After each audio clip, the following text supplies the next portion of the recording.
Alright, now we're going to reassemble. I will start with placing the barrel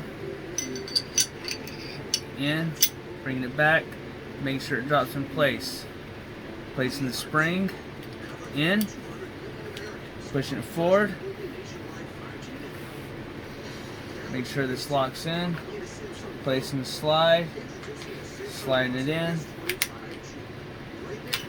locking it into place, bringing that back, releasing it forward, making sure, pressing trigger, making sure there's a function check, making sure that it will click.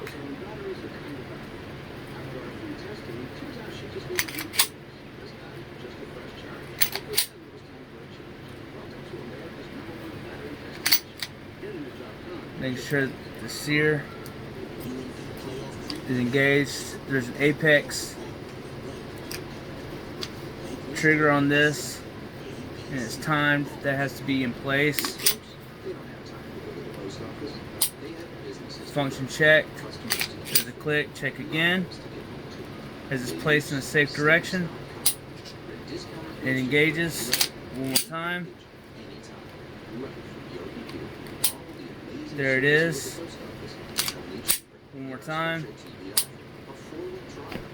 And there it goes.